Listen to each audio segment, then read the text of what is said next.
What's going on, everybody, and welcome on in to the latest episode of the Doghouse here on the OBR streaming network. The Doghouse is your Browns preview show every single week, and I've got a great guest coming in to talk about the Browns and the Eagles coming up this weekend, this Sunday in Philadelphia.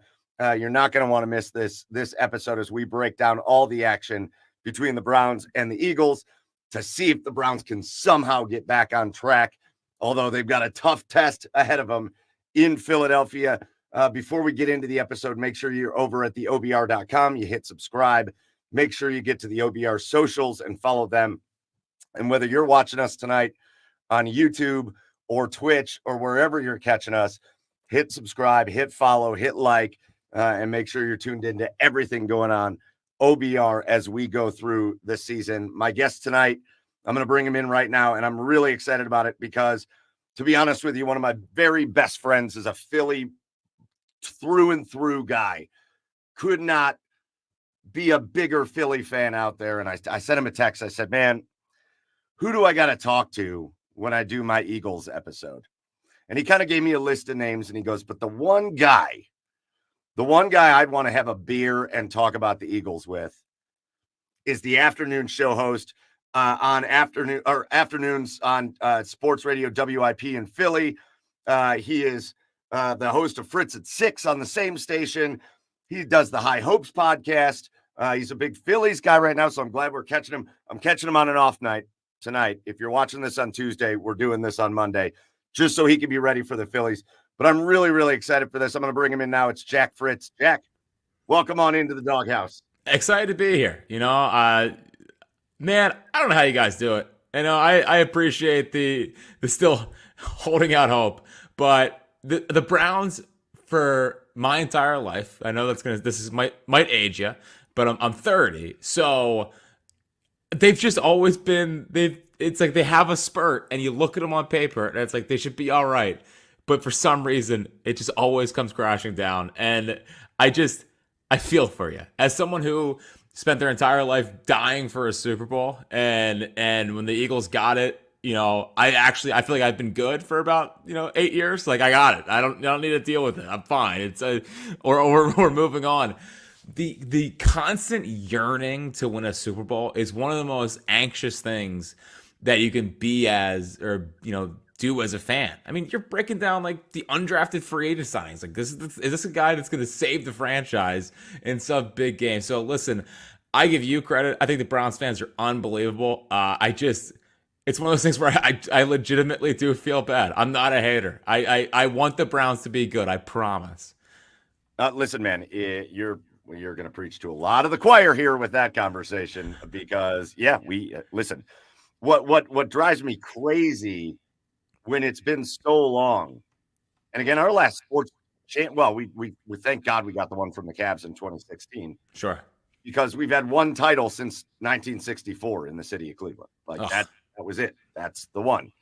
But you get a little tired of but they were good those couple of years. And you're like, yeah, they didn't win a Super Bowl. Right. I got to tell you, and we got the Guardians going right now, and you guys got the Phillies going right now. And we got hopefully long playoff baseball runs ahead of us. But it's just the same thing that we deal with the Guardians here. Man, they've won so many regular season games. I sit here and I'm like, you don't hang banners for that. I know. You just want the banner. I know. I just want a couple banners before I die. Is that too much to ask? Well, and at least in the Guardians case, they're a really well-run franchise. They're really good. It's just they will never spend money, and it probably cost them a title in 2016. I mean, they were unbelievable. I love that. I loved that at the time, that Indians team. And then you look at the Guardians team now and say it's right there. It's right there. It's right there. Now, again, I don't want to turn this into a Guardians podcast, but Chase DeLauder's coming, so everything's going to be okay. Everything's going to be okay.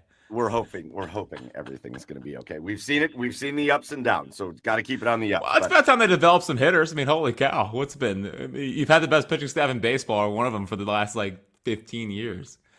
Yeah, well, again, we're recording this on Monday. You just watched Matthew Boyd go toe-to-toe with Tarek Skubal in a game tonight, and a big home run. But you still feel confident. Feel confident about the Guardians. But we're going to talk about the Browns. And I told you this when we were messaging back and forth on Twitter. I said, based on what my buddy said about you, the guy that he'd most like to have a beer and talk Eagles with, and based on the way the season has gone for the Cleveland Browns so far, I'm going to take those two things and I'm going to combine them. And just real quick before we start, I'm just going to. Perfect. Beautiful. Crack that open. And okay, now I feel like we can talk about the Browns. Yeah. So we got the Browns, we got the Eagles coming up. Lincoln Financial Field this Sunday. The Browns coming off all the losses, 3 straight losses. The Browns have been devastated by the NFC East so far this season, including last week where Jaden Daniels, the outstanding rookie for the Washington Commanders, and the Commanders team it's like the Browns weren't even playing the same sport in that game. The Commanders have never had that easy of a win since Art Monk played for them. I don't know what happened, but the Browns coming off a massive loss in Washington. You guys coming off of a bye week, and this is not great news for Browns fans, is it, Jack? Because it's been a little bit of a slow start for the Eagles. When I say slow start, it's 2-2. There's been a little ugliness. It hasn't looked like that kind of Super Bowl Eagles caliber start to the season. Having said that, the Eagles look like they're going to be much healthier coming out of this bye week than they've been all season, correct? Yeah, so Devontae Smith, A.J. Brown, Lane Johnson, all going to be good to go. So that's so great. I'm so glad. Hold on, let me just, I'm sorry. Yeah, their record with Lane Johnson versus without Lane Johnson is pretty stark. And, I mean, Jalen without A.J. Brown is a very mediocre quarterback. I think Jalen's just a pretty good player. That's paid like franchise. I mean, I'm speaking to the choir here. I mean, except your quarterback might not even be a mediocre player. He's an actively bad player. Jalen's not bad, but I don't think he's unbelievable. He needs a lot of talent around him to get what they got in 2022. So those guys coming back is huge. The bye, it's funny when the schedule came out. Everyone here said the same thing. Man, having a bye that early sucks. It's the 4th week of the season. They needed it. This or the 5th week of the season. This team really needed it. They weren't playing good football. A lot of the things we saw last year, it still feels like it's hovering around. But Sunday, I mean, I think the conversation here, and I'm sorry, the conversation here is they got to come out and stomp a team. I mean, they have to stomp a team, and they haven't done it. I mean, they have the 3rd longest active streak in football of not beating a team by 3 scores, and that's below like the Panthers and I believe like one other just garbage team. So it's been like 30 some games since they've like actively blown out another team.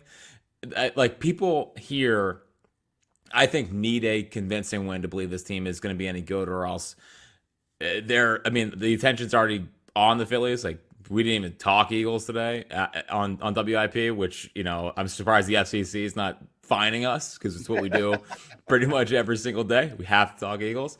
But I just think people don't trust this team right now. So you're walking into a bit of a tight stadium, and if the Browns can like man up a little bit, I think they have a chance in this game. The one part that I find interesting is Schwartzy, man. I mean, Schwartzy had a kind of an unceremonious exit here. He won a Super Bowl, and people did not like him at all. And I think he's wanted to kind of stick to the Eagles for a little bit. So maybe Schwartzy gets the guys fired up.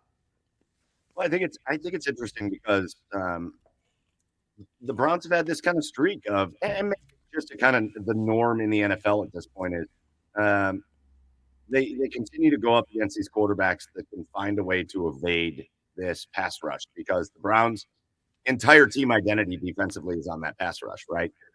When the pass rush gets home, those defensive backs are spectacular because when the wide receivers aren't having a ton of time to run around on them back there, they can sit back there and make plays and jump routes and all that. But it's been an interesting thing to watch with the Schwartz defense and how they've attacked quarterbacks is they come hard on those pass rushes, but they've not been what you would call disciplined in the pass rush. There have been a few times, we saw it a few times with Jaden Daniels last week, where they'd have two guys, instead of filling gaps, guys kind of pick the same pass rush route, and Jaden Daniels would just have a hole right in front of him.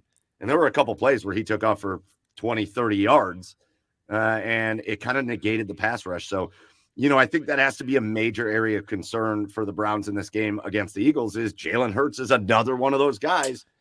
I know he doesn't want to. I know he wants to be a pocket passer and he wants to sit back there, but it's like a double-edged sword with the Browns. The pass rush is phenomenal, so they're gonna get back there and cause pressure. But are they going to be disciplined enough to not let the quarterback escape out of the pressure? We haven't seen that yet this year. So I guess what I would say to that is the biggest difference between Jalen now and the Jalen in 2022, which I feel like people still believe he's like that kind of runner. He's just not that quick anymore. He's not as dynamic of a runner. He can do it, but there's been multiple times that he's got chased down.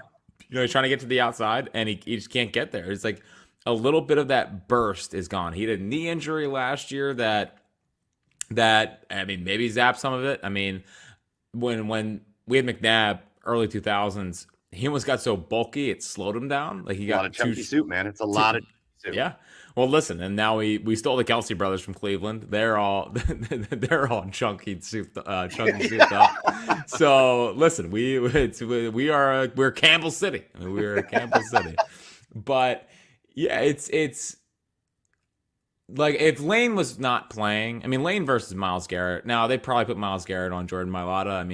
Mailata's a good player, but he's not Lane Johnson. Lane Johnson is arguably a Hall of Famer. And not many right tackles make the Hall of Fame because it's not as sexy as the left tackle. But, I don't know. He's been the best right tackle in football for about 10 years. So you're saying he's a sexy guy? Yeah, dude, he's gorgeous. He's the only offensive lineman I've ever seen have a six-pack. That should not be allowed. He's a freak athlete, man. But I need my offensive lineman to be over 300 pounds. Like, I want some big guys. You know what I mean? Like with Mekhi Becton now, he's 6'8", like 3-something, and he's the right guard. But he's kind of, I don't know. He's a little soft, I think. I feel like he for as big as he is, he doesn't really move people, which seems like a huge problem. But yeah, Myles Garrett could be a game wrecker on Sunday, and if your whole thing is being disciplined and with your let's break down some gap, get the A gap, be disciplined in your gaps. He's not as mobile as he was a couple of years ago, and teams I think this year have really been trying to just keep him in the pocket and make him beat you from the pocket. He'll do his little thing where he rolls out to the right and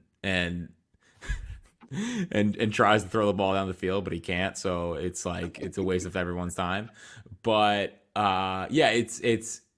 he's in a really interesting spot. It's like 2022, people were all in. It was wow. We have a top 5 guy. He went toe to toe with Mahomes, and I think people convinced themselves that he was top 5 rather than he does have a ceiling. Because he does not have the strongest arm. He's not that fast, and he's not super, super accurate with the football. And the biggest worry, I think, for a lot of people here is that a lot of the draft stuff, like a lot of stuff we remember from Oklahoma and Alabama and the scouting reports, it feels like they're kind of coming back to fruition here. So, again, I think Browns fans look at the Eagles, and they're like, man, I don't know how you're going to win this football game. The Eagles have this, that, whatever. This is a team that has kept bad teams around for a season and a half now. I would not. I know the Browns are down, but I don't trust this Eagles team to come out and put together a complete game just yet. Now, I think the thing that's going to surprise you, or I think the thing that's going to surprise Browns fans. Here's what's not going to surprise us. Based on the way this season has started, 1-4 against the soft part of the schedule. This was supposed to be the easy part. We looked at that Dallas game week 1 and went, yeah, it's Dallas. It's a pretty good team, but we're at home. We don't lose at home. We were 8-1 at home last year. Yeah. Jacksonville and New York and Washington and Vegas, and we were like, everybody was like 4-1 out the gate. Let's go. It's unbelievable. I mean, One and four. it's unbelievable. And I One and guess have another sip. I'll let you talk. Andrew Barry, I mean, he's obviously an Eagles guy, and they plucked him from here. You look at, I mean, obviously he took a big shot on Watson, and I cannot believe he's as bad as he is at 26 or 27 or whatever. He's still young, and he's done. He's just absolutely done. I mean, he wasn't hurt. I mean, he just didn't play. The Washington thing is shocking to me. And then even the defense, you look at the defense, and there's watching the Browns from afar. Obviously, it's more on red zone than I'm not breaking down much Browns games, but that's a team that should be competing towards the top of that division. I mean, they should have enough. And I'm sorry not to cut you off, but you said you've watched the Browns on red zone, so you have not seen the Browns offense at all. Yeah, it's been every time I do. You haven't seen them once. Every time I do, I'm like, yeah, this looks horrible. I mean, if they're on the red zone, it's the defense on the field. That's the only way they're on red zone. And the defensive players are every time they get an out or every time they get a stop, and they're putting out their full effort, and the offense just does nothing. They're like, what's the point? What is the point of going out there if you're a defensive player for the Browns right now? Well, and we'll get into that for a minute, but I do think the thing that's going to be interesting to Browns fans and listening to you talk is just kind of the way you're talking about the Eagles. And I don't want to say you're talking down about the Eagles, but it's a very realistic approach as far as just these guys got to show a little bit more than what they've shown so far this year. Now, I will say this. It's a weird start to the year for the Eagles in that you get sent to play in Brazil, and that whole situation apparently was a cluster. You guys probably heard more about it than everybody else did, but apparently the whole situation was a cluster. That's a tough thing to ask a team to do, is travel across the world. It's to a new place that they haven't had a game before, and just be a part of that experience. Then you got to come back and just kind of get it together. I think it's a weird way to have a team start a season. Do you feel like maybe there's lingering effects from just that whole process and not just being able to start a season normal? Yeah, I mean, the Brazil thing was weird. They went down Wednesday because they didn't want to spend a whole lot of time down there. They told players you're not to, don't leave your hotel, basically. Right. And the other dumb thing they did, they were like, hey, Packers, you're going to stay further away than the Eagles. And the home field advantage is you're going to get stuck in about an hour and a half to 2 hours of traffic. So it was so dumb. It's so my biggest hope for the NFL is, and they'll never do it because they want to make as much money as possible. The sooner they realize it's not a global game and it's what we love here, the better off they'll be. The people of Brazil don't care. The people of London don't care. The people just accept that it's America. It's America's game. And I just having to send people to Brazil, who cares? Who cares? Very annoying. So it feels like excuse making, to be fair, to blame it. I mean, they came back. It was an 8-hour flight, but only an hour time difference. So it wasn't they're 10 hours behind where they played.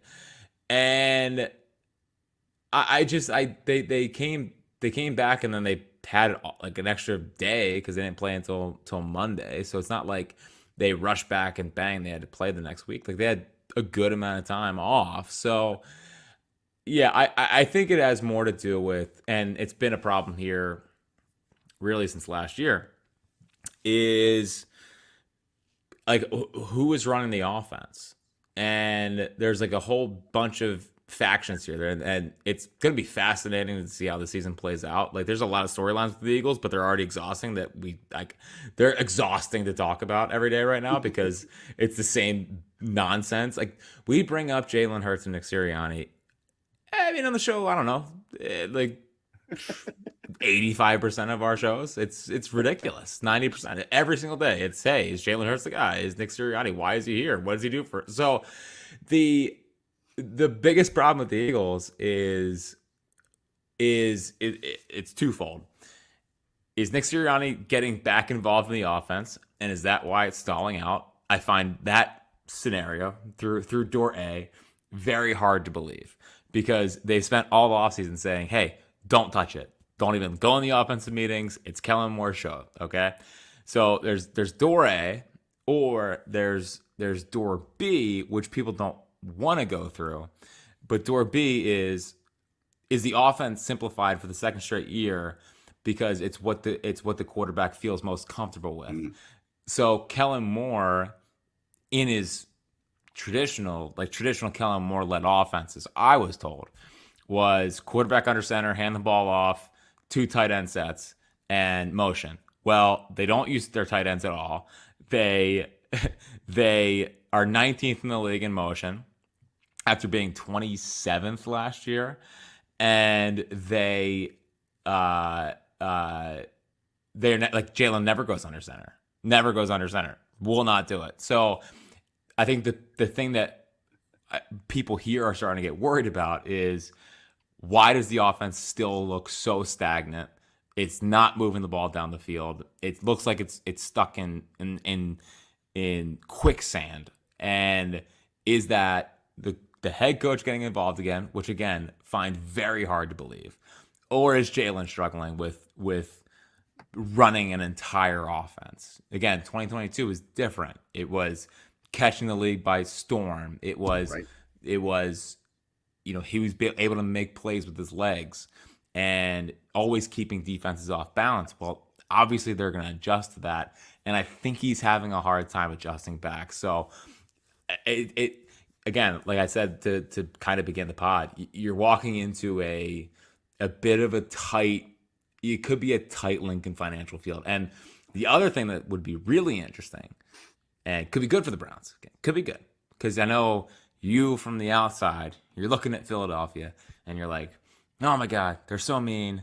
They throw snowballs at Santa, and they puke on everyone. I've been to some Philly games. There's something, right? There's something. Some Philly games. And I didn't know that Philly fans were in LA last night throwing stuff at Dodgers player or at Padres players. But yeah, right. No one talks about that. No one talks about that. Philly. If we did that, it'd be national headlines. But they're the worst. But what you're walking into is a day where we could have NLCS game 1 here and Eagles Browns. So it might be a little tired out Philly crowd. Just let you know. Might be if we have a game 5 on Friday night, to have one day off and then be expected to ramp right back up. I'm just letting you know. Might be a bit of a subdued crowd. I'll believe that when I see it. I'm talking to Jack Fritz. Jack Fritz from SportsRadio WIP in Philly. No, Jack, the thing that I can't stop smiling listening to you talk. Here's why. If you just took the names out of your mouth, if you just stopped talking about Sirianni and Hurts and Kellen Moore and whatever, and you just said all the same things you just talked about, you've just described what we're dealing with in Cleveland. You've literally described everything. You've described everything everybody is talking about. You got Kevin Stefanski, who, for his time here, has really consistently led one of the top offenses in the NFL. Is he on the hot seat, by the way? Some people want him to be. I don't think. I would hope not, man. I would hope not. But we might have an opening. I'm trying to have an eye on it. Nah. Well, thank you, Jason. It's all right. I'm on to Belichick. I'm on to Belichick. Oh, yeah. You're on to Belichick. The Giants are on to Belichick. Everybody's on to Belichick. In the meantime, Belichick's on to his 18-year-old girlfriend, and he's like, "You guys can all leave me alone." Giants are hot. All right, Giants are hot. You're rooting for the Giants. All right. I need them to keep it up. 100%. All right. Inside this brain for 1 second, because I'm a sports radio guy at heart. I love sports radio. Oh yeah. You're telling me I get a chance to have Bill Belichick as my head coach? There's nothing in the besides the Phillies winning the World Series, which matters more to me, like sports-wise, than anything. But you're telling me you get 78-year-old Bill Belichick in this city with a 24-year-old girlfriend? I mean, the stories just write themselves. They write themselves. It's the only thing I want. It's the only thing I want. Give me Bill Belichick. Give me him. Oh my God! Imagine though if he doesn't start off hot and the stuff he's going to hear about his 24-year-old girlfriend. I guarantee you, off of what we've been dealing with old Nicky, we will gladly give Belichick a little bit of a leash. We'll give him a leash, I promise. Hey, we had Belichick. He was great, and Well, we get a lot of stuff for letting him go. But it was Baltimore that fired him. It was Baltimore. Because I have to fend back the Belichick haters, so I have to spread the truth about Bill. Because people are like, well, what's his record without Tom Brady? Blah blah blah blah blah. First off, it's 25 years. What do you want him to do? You know, and he built up the Browns. Yeah, and then they left. So screw off. And once again, Baltimore fired him. Always. Thank you. Always remember Baltimore fired. I will pass that along to everyone here on my crusade to get Belichick to be the Eagles head coach. Baltimore. So when you look at again, going back to what you were talking about, yeah, we're having the constant the Browns bring in Ken Dorsey this offseason, and you've got Ken Dorsey. He stinks. You've got a healthy Deshaun Watson.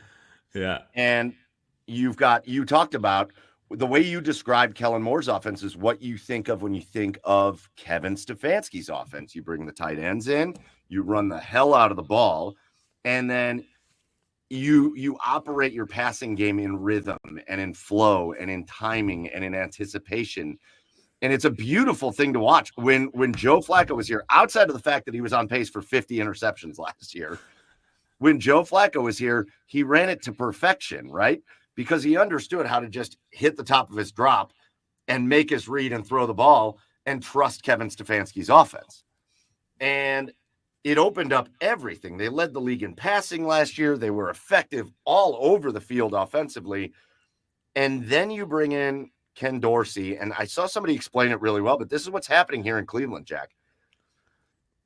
Stefanski's still your primary play caller. Dorsey has brought in his style of an offense, so he's really been the one to incorporate his style of an offense, and Stefanski's calling the plays. And now we're talking about a shotgun, RPO-based. We're running a stinking RPO-based offense, Jack. You talked about Jalen Hurts being slower than what we think he is. Deshaun Watson looks like he's running with a piano attached to his back. Yeah. Like Deshaun Watson looks like the stereotype. He is nothing like he used to be when it comes to just running. Yeah, I mean, it's a spread offense. You've got 4 receivers out there at all times, and it's like you've got a guy that just isn't comfortable calling the plays in this system, and then you've got a quarterback that stinks and couldn't operate any system. It's the biggest recipe for a disaster here. It is such a disaster. Well, and even hiring Ken Dorsey seems like an insane decision, given that he almost single-handedly ruined Josh Allen. I mean, Josh Allen is a freak talent that was basically, it's that classic meme, right, of the horrible-looking house with like the Porsche in the garage. Right. That's what it looked like from afar watching the. I mean, their record since Joe Brady took over is pretty good. I mean, yes. they're now they've ran the ball more, and they've actually turned Josh Allen like more into a game manager, but at least he's not turning the ball over. I just off of that guy's resume, what would give you the confidence that he's going to figure out how to fix Deshaun Watson? I mean, that seems like a ridiculous decision. So Ken Dorsey at one point was a Browns quarterback, right? Yep, I mean, I know the whole the famous jersey. Sorry, I can see the pain. No. Mm-mm. You know why I have a pain look? The jersey's fine. I love the jersey. You come to grips with the jersey. You sound great. Yeah, you sound like you love the jersey. You know why I hate it more than ever is because our quarterback now might be the worst guy on the jersey. He might be Bruce Gradkowski's on the jersey, and our quarterback now might be the worst player on the jersey. It's unbelievable. Flacco's got to be what, top 5? Easy. Well, yeah. I mean, sustainability, little sustained success has to count for something. But for sure. I don't know, man. It's just been tough. And I think if the one thing you can, and I don't know how Sirianni does things in Philly compared to Stefanski here. Hold on. Neither does Nick. Nick doesn't know what he does either. That's fair. Yeah. Sometimes he checks out the defensive meetings. Sometimes he checks it on the offense. Maybe he just checks out Netflix. He went to the Phillies game on Saturday, and there was videos of fans yelling at him to take the points. So yeah, Nick's in a really Nick has been so like it's hard. No, this is not normal how they've again not turn this into every problem with the Eagles, but it's just unbelievable. Like the success they've had for how not typical their front office setup is just shocking. I mean, Doug Peterson's brought in another Browns great and wins the Super Bowl, and then they don't let him do anything that he wants to do because they view it as they won the Super Bowl, not Dawg. And they fire him 3 years after winning the Super Bowl because he just wanted to keep his own guys, and they said no. Now they were right. I mean, ultimately they were right, but it's like, what do you hire a guy for if you don't let him like at least have one thing that you trust them with? Maybe just hire a guy you think is more qualified. And then Nick agrees to the structure, and this last offseason, he's an offensive coach. They said, don't touch the offense. Like, don't do anything with the offense. And he's not a defensive coach. So his only job is to make sure the locker room's connected, which is teetering right now, and fourth down decisions. I mean, that's it. And it feels like every fourth down decision is such a big deal to him because it's the only thing he really has an effect on. And he makes some insane decisions. I mean, like, I hope you get to see one of these Nick Sirianni masterclasses with a fourth down decision on Sunday. You're gonna sit there and be like, what the hell are they doing? Like, why are they? I mean, he with one timeout, with no timeouts left, I believe, and about 10 seconds left in the half, on 4th and 1 in their own, like on the Saints 30, does a fake tush push end around rather than like, what's your goal if you get the first down? What do you think's gonna happen? You have one shot at the end zone versus like it's 3 yards. It's 3 yards. So I hope for your sake, because it's been a tough season, seems like it's going to be a tough year, you at least get treated to some Nick Sirianni fourth down decisions. Yeah, well, there were some questionable. I'm a huge Kevin Stefanski guy. I think the people that want to pin this on Stefanski, I think if there's anything he's guilty of with this whole Ken Dorsey thing, it's that he doesn't want to be viewed as the guy that won't be flexible, that won't step out of his own way if he needs to. And I think this was his offseason to say, hey, I got us this far, but maybe if we bring somebody else in and try something new, we could take the next step. I really view it as that. I think that might be his fatal flaws. It's almost like a too nice guy kind of thing. Because what I'd love for Kevin Stefanski to do this week, every week from here on out, is just say, hey, Ken, literally hit the showers, man. Just stay in the locker room. I will handle the offense this week. We'll go back to my style. I still don't think Deshaun's going to handle it, but it's going to look better. It's going to, I mean, this Cleveland Browns team hasn't scored more. Think about how many points they scored last year. Uh-huh. They haven't scored 20 points yet this season. Nice. And they should have, really, frankly, they should have got shut out by Washington. I mean, like, that's how bad it was. Oh, my God. So that is so bad. Jack, when we've talked a lot about Sirianni. We've talked a lot about Jalen Hurts. Uh-huh. But let's flip the script a little bit. Let's go to the other side of the football because, again, here comes the worst offense in all of the NFL in the Cleveland Browns. It's Deshaun Watson being inept. Literally, wait till you see it. And I will tell you, if you really want to analyze this game, Jack, watch how many times Deshaun throws a ball that you would say that's like in rhythm. It might happen once or twice. Otherwise, he is just running for his life. Everybody talks about how many pressures he's had on him. Watch how many pressures he creates on himself. It's unbelievable. But we also do have a terrible offensive line right now. We have no running game. We are the worst running team in football. We're the worst offense in football. You do have some guys that can make some plays on the outside. Amari Cooper can always be dangerous. Jerry Jeudy actually has been pretty good outside of a touchdown drop this last week. And David Njoku's back, and he's a beast. But, like, when you look at the Eagles' defense, something we haven't really talked about yet, but in my head, I view the Eagles' defense very similarly as I view the Browns' defense. It's a pass rush, but it's also a bunch of run stuffers on that interior defensive line. It's speed and quickness on the perimeter and in the defensive backfield. Like the Eagles still have a pretty darn good defense. This is one of those games, though, even if you don't think they've started the year great, because I know they let Baker Mayfield tear them up a little bit. Oh, yeah. But even if you don't think they've started great, this is one of those games you have to feel real good about them kind of getting right?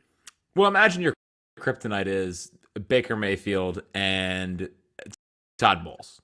They can't beat those teams. It's unbelievable. Baker Mayfield has shredded them. Now, they beat him early in last season, but whatever. That was a different Eagles team. So, definitely tough to pill to swallow. But, yeah, the Eagles defense, they had an out-of-body experience against the Saints. Don't know what that was, frankly. I have no idea what that was.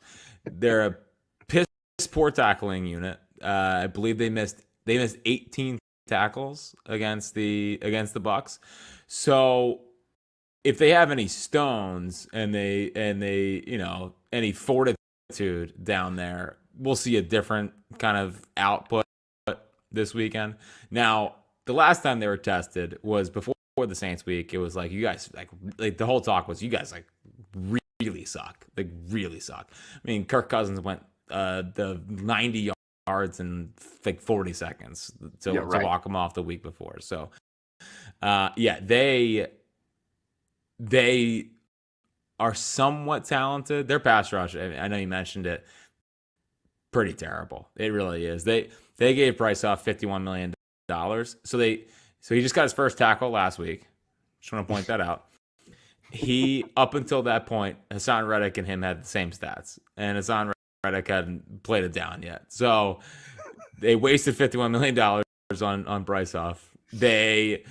Josh Sweat, and by the way, we've messed up that one all year. Josh Sweat was a Pro Bowler 2 years ago. Last year, he hasn't touched the quarterback since like week 8 of last year, and he's your other edge rusher. Their best edge rusher is year 15 Brandon Graham. Year 15 Brandon Graham's their best edge rusher, and we love Beachy. He's a legend. It's just that's not sustainable. So Jalen Carter in the middle is a monster when he wants to be. When he wants to be great, he can be great, but he's a motor guy. His motor has to be there. Jordan Davis is a horrible pick. I mean, to take him number 14 with Kyle Hamilton on the board is shocking. Every year he's like in pretty good shape to start the year, and then he completely falls off as the season goes on. So he's an issue. The defensive line is, again, I'm sure the Browns will make it look better than it really is, but it's definitely not a strength. Linebackers, Zach Bond's this kid they brought up from the Saints last year. He's had a really good start to the year, surprising start. Nakobe Dean, we all remember him from obviously Georgia. He's been pretty good against the run, horrible in coverage, but at least against the run, he's been fine. So, that part of the defense is all right. Outside, they're good. Darius Slay's, in year 12, but is still a solid player. Oh, yeah. The guy that's actually going to, I think could stick out. Like he's probably my favorite Eagle. I mean, him and Devontae are my favorite Eagles. Is Quinyon Mitchell, the rookie from Toledo? Yeah, kid's a stud, man. I mean, kid's a stud. He has some toughness to him. He chirps, which I love. I mean, the Eagles defense has been unbelievably soft for a little bit now. Like, will not tackle. It's shocking. But the biggest, there was a video that came out last week of Darius Slay, who is someone in Philadelphia it's such an interesting watch because he's definitely good. And the Eagles went about 10 years without having good cornerback play. And he's a good player, but he drives the city crazy because after the game against the Bucs, he got burnt for a touchdown and then got burnt for another touchdown, but the guy dropped it. Was not a good Darius Slay game. Immediately, 30 seconds after the game, tweeting out his stats and how good he is. So it drove everyone nuts. He drives people. He has to apologize once a year to Philly fans for getting too caught up with things. But there's a video of him and Mike Evans, and they're just like laughing on the field as the Eagles are getting boat raced, and Darius It's like, ah, man, it's so awesome, man. Year 11, we go back to college. Ha ha ha ha. Then the camera goes to Quinyon Mitchell, and Quinyon Mitchell's like, I'm on you all day to Mike Evans. And Mike Evans is a first ballot Hall of Famer. And Quinyon's in his face talking. I love him. He's going to be awesome. So he's been really good for the Eagles so far. I assume he'll be on Judy, and Cooper will be on Darius Slay. So unless they move them around, whatever. And then, yeah, the back half. I mean, Chauncey Gardner-Johnson has allowed a touchdown every single week, and he has 8 missed tackles. But he will talk smack if he makes a tackle. So look out for that. And Reed Blankenship has 2 interceptions. So, yeah, the defense, the defense is just, it's a hope and a prayer. It's a hope and a prayer. Jack, I got to take we got to go big picture here for a minute. Sure. Are we just living parallel lives? No. See, I think you're way worse off. I think you're worse off. Oh, yes. Thank you. Thank you for saying that. I'm just talking about Philly and Cleveland in general. Are we just living parallel lives? You look at the baseball teams. They're both the 2 seed. They're both going to be just locked in this dogfight against divisional opponents who come into the playoffs as the hottest teams in their respective leagues. Yeah. That's happening. Yeah. You've got these football teams that you've just explained so much of what we've dealt with the Browns, and you're talking about the Eagles. Now, are you in a better spot? Yeah, of course you are, because you don't have Deshaun Watson, and we have Deshaun Watson. But a lot of what you're talking about defensively, the missed tackles, this Jim Schwartz defense that prides itself on making tackles and hitting hard and being fast and physical. I think they had 15 missed tackles last week against Washington. Good. There was one play where I think on one play there were 6 missed tackles. Everything that you have talked about, I'm sitting here going, oh, well, they got the Sixers. They're poised and hopeful for a big season. We got the Cavs poised and hopeful for a big season. Like, I know. It feels like Philly and Cleveland are just living parallel lives here. And neither of us of us have a hockey team, so it's all good. Come on now. No, I'm just kidding. We got Michkov. We got him over from Russia, so it's a big deal here.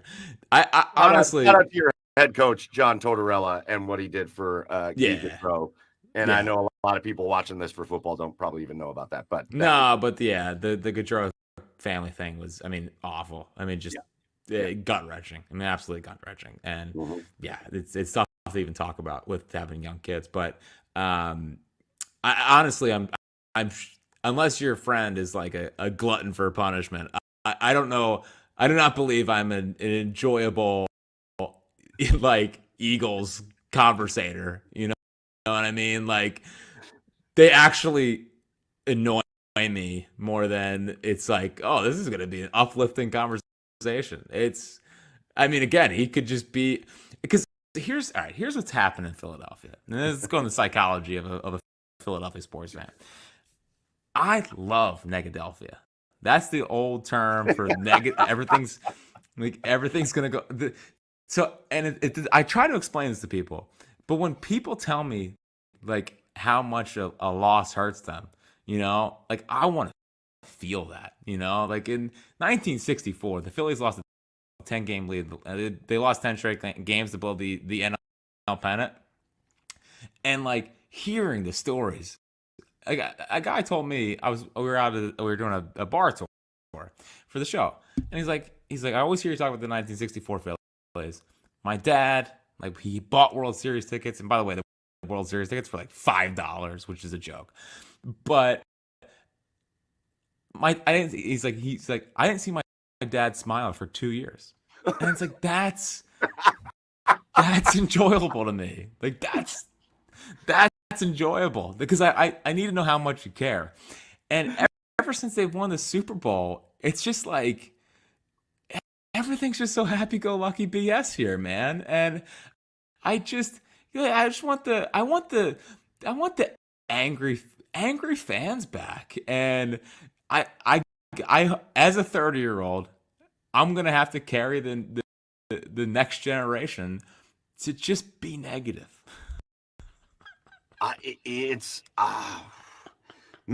Man, I think you're gonna have a lot of people that are watching this that comments while they're watching this, and they're basically telling you to shut the hell right up. Yeah, I know. Because coming from Cleveland,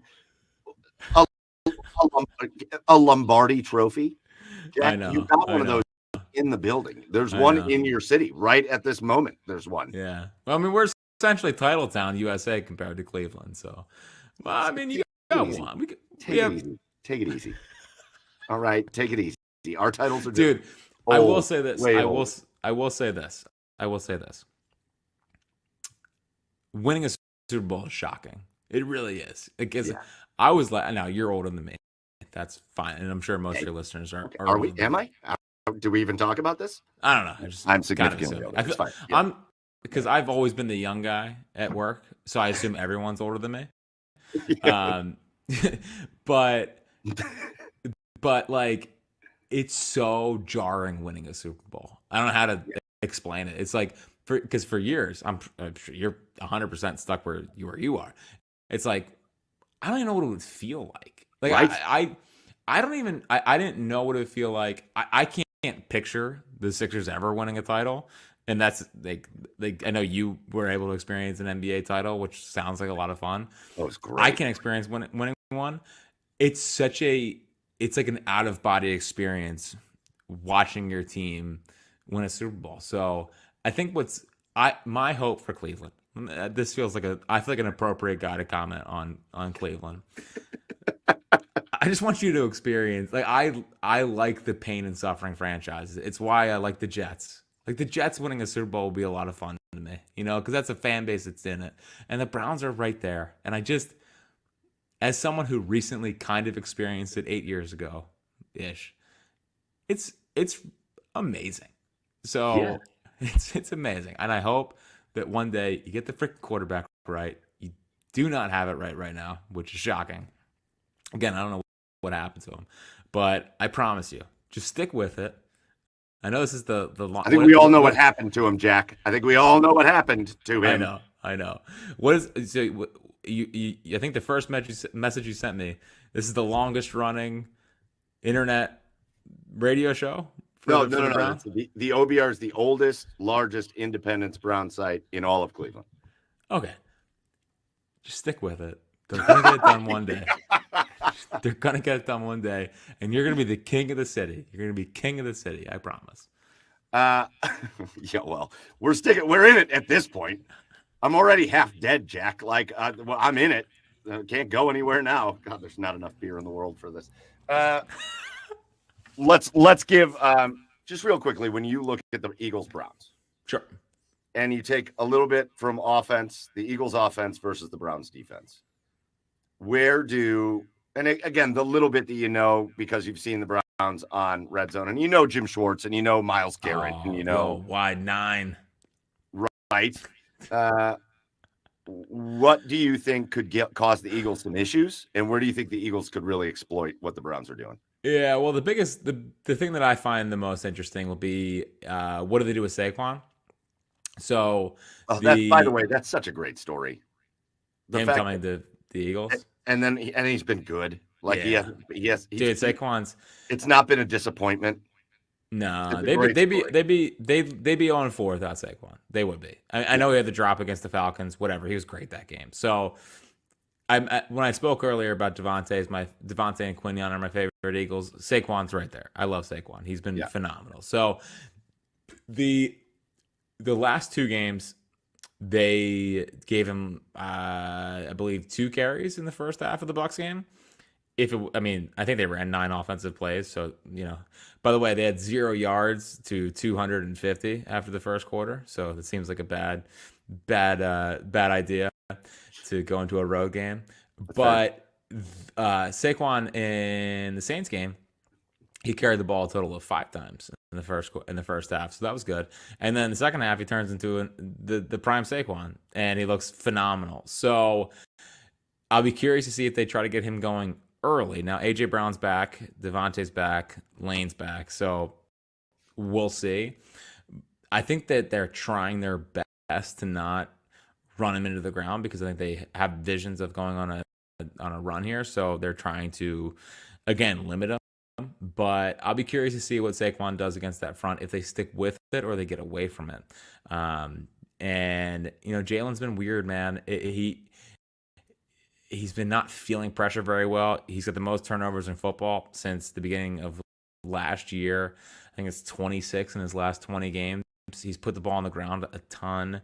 He has the most red zone interceptions in football in the last year and a half. So we're kind of Spider-Man memeing this thing, where we're just like, hey, I've seen that before. And I legitimately have no idea what to expect. The last time they had AJ and they had Devontae and they hung like 30 something on the Packers in week 1. It is interesting. Offense around the league seems like it's picking back up. So, maybe the week off they'll get going here. But it's almost I'm in see it to believe it kind of mode. So I think I'd be curious to see how Saquon gets going against a should be tough Browns front. Yeah, it's like everything is just like offense is picking up around the league, huh? Cool. We should awesome in Washington. That's great. Would love to join it. On the other side, it's a redundant question. I don't know. It's just from the perspective of what we talked about with the Eagles defense. Yeah. And what we've talked about, is there can't be anything with the Browns offense that you're like, that makes us a little nervous, right? Like we have to be beyond that at this point, right? Well, I guess Amari Cooper, obviously going back to his days with the Cowboys, I felt like he always torched the Eagles. So I guess Amari Cooper. But no, I'm not keeping myself up at night thinking about a Deshaun Watson led Browns offense as it currently stands. Yeah, because listen, I'm driving to New York tomorrow. I got a business trip. We got to go take at least one at Citi Field, and then we'll deal with the Eagles. We'll deal with the Eagles on like Friday. All right, you know what I mean? Before I'm worried, stressing about. Here's what you're not gonna do, because again, you promised me this is a two-way conversation. That's fair.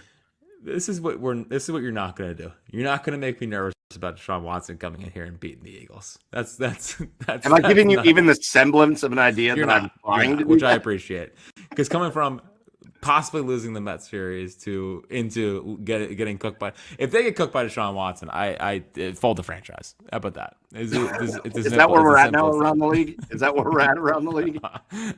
Man, I always think about that Ravens game last year where he showed something. But that's all we've done. That's all we've got. And there's a lot of people that love to stick up for Deshaun Watson, but that's what they do. Did you see that one game though? Like, yeah. Did you see the other 17? Like, it just do people like Andrew Berry or no? And people are souring on everybody. Yeah, it's a shame. You could not have had a worse start to the season than what the Browns have had. When it's dysfunction, when nobody's playing well, and not just, they're not losing tough competitive games, right? Where it's like, man, just a bounce of the ball here, one break there, and they're 3-2 or whatever. No, they're getting their doors blown off by everybody. Even the Vegas game, they should have taken a lead in that game. It was a bogus holding call, but like, you pretty much got worked in that game. You got worked against the Giants. You got worked against the Commanders. It's just, so right now in Cleveland, Jack, nobody's popular. Nobody with the Browns. There's individual. Myles Garrett will always be popular. Right. Jeremiah Owusu-Koramoah is very popular. Denzel Ward is very popular. That's Nick Chubb and David Njoku on offense are the only two that are popular. But otherwise, Andrew Berry is starting to get a lot of flack, not just for Deshaun Watson, but roster construction. Sure. Kevin Stefanski's getting a lot of flack for whatever's happening with this offense because he's the offensive guy. Mm-hmm. And then obviously the guys on the field. It's been flat. They don't look ready to play. And I'm telling you, I've been to some Philly sports events. I've had a lot of fun at some Philly sports events. You walk in, you said it could be a weird vibe in that building. Uh-huh. But if you're an opponent and you walk into that building flat, you're going to get boat raced out of it. I agree. If you walk flat, even if the Eagles aren't having the greatest start to the year, you walk in flat, you're going to get boat raced out. And they've been flat in all of their games. But so have the Eagles. I mean, that's what's so funny about this is like, so have the Eagles. The Eagles haven't scored a point in the first quarter. They haven't scored a point in the first quarter. They haven't scored 10 points in the first quarter in 2 seasons. In 2. I mean, the last time they did it was week 1 of last year. And they got there because of a pick 6. It wasn't even their offense. I'm already seeing the graphics come up on Fox that are like, the Eagles haven't done this since, but there's your 14-0 in the first quarter. Oh, yeah, it's a lock. I'm already seeing it. It's a lock. Yeah, man. I mean, I feel like this is pretty cathartic. I mean, pretty cathartic conversation. Yeah, I'm not sure there's 2 groups that maybe feel. I guess I wasn't quite as sure, and maybe it's a you thing, so I won't let you speak for all of Philly, and don't let me speak for all of Cleveland, because man, there's some people in Cleveland that still believe in Deshaun Watson. But I didn't quite realize some of the questions going on around the Eagles. Oh yeah, that they've got. It's been tense. Nice to hear. It's tense. Now, again, people here, just in talking to them, in a little bit we talked about the Eagles, they're expecting. I mean, I think we always do a bit, and it's a classic sports radio bit that drives people nuts. And it's always in the chamber when I feel like I need to really rile up people. Is does Sunday need to be a style points win, or is a win a win? And I think people are ready with AJ, Devontae, Lane. Like, I think if the Eagles offense struggles on Sunday, you'll see panic in the streets, because there was talk heading into the season of this team has to average 30 points a game, because they should. They have a top 5 offensive line. They have Saquon Barkley. They have a $250 million quarterback. They have a top 5 receiver. They have a top 15 receiver. They have a top 5 tight end. How in the world can you not score at least 27 points a game? And they did it week 1, and they really scored 15 points against the Falcons, but they scored 22. And then they scored 15 against the Saints, but did not score a point until the fourth quarter. And then, like, last week, they didn't even get off the plane to play in Tampa. So, I mean, I'm probably more negative on the Eagles. But I just call it like I see it with them. I don't. With the Phillies, I have been accused of being a fanboy. It's because I love the Phillies. With the Eagles, I feel like I can just look at them and say I don't see it. Much easier than with the Phillies, where the Phillies are my baby. So I mean, it is what it is. I struggle to see it with the Eagles. So I think you're having a Spider-Man meme kind of the game on Sunday. So let's wrap up, Jack, as we get ready to close things down here on the Doghouse, and let's just finish with this. After everything we've talked about, and I feel like you and I just got a bunch of stuff off our chest on this episode. Sometimes you got to have it happen. Jack, give me your prediction for this week's game, Browns, Eagles, Sunday afternoon, Lincoln Financial Field. 38-10 Eagles. I would say 30. I'll give you 30 to 13. Fair. There's nothing you're going to say where I'm going to be like, yeah, come on, man, be realistic. Nothing. You could have said 50 to 2, and I'd have been like, yeah, all right. I could see it. Yeah, I could see it. No, it's time for the Eagles to enter into the 2024 NFL season. So, again, Phil's take care of business, right into the Eagles, Browns, right into Phil's, maybe Padres or Dodgers. We're talking about I'm going to be tired. But you talk about things you want to do this for, that's what you want to do this for. So it's time for the Eagles to enter in the 2024 season, and hopefully the Browns can be our magic elixir. Jack, I don't disagree with you at all, and I think the Browns getting the Eagles off the bye week and getting these guys healthy is the literal worst case scenario. Last time, with a bad taste in their mouth, they've spent 2 weeks feeling that loss to the Buccaneers. Yeah, and now they're healthy, and now you're coming in as one of the worst teams in football. I think the Browns are going to get boat raced out of Philly. I hate it. I hate the Browns. So I don't believe they've been in Philly since 2016, which was the RG3 Hugh Jackson led Browns, and it was Carson Wentz's first game, which was for me a watershed moment as our franchise savior was there until he was not. So the Browns will always have a special place in my heart. I was a big Carson guy, and having to go from like you watching Deshaun Watson right now is what watching Carson. I mean, Carson falling apart in 2020 was a miserable experience to go through. And it was funny because there were people that were like, nah, he's fine. Remember 2017? It's the same thing happening with you. I know. Believe me. Every football fan base knows what you're going through. Believing in a quarterback that stinks is a tough spot to be in. I'm just hoping one of these days I'm going to make one of these picks on the show and then have to eat my words on it. And I'm hoping the Browns show signs of life because I think this game could be really, really close to start. I think the Browns defense comes out and plays hot every week. They come out with their hair on fire every week. They did it against Washington.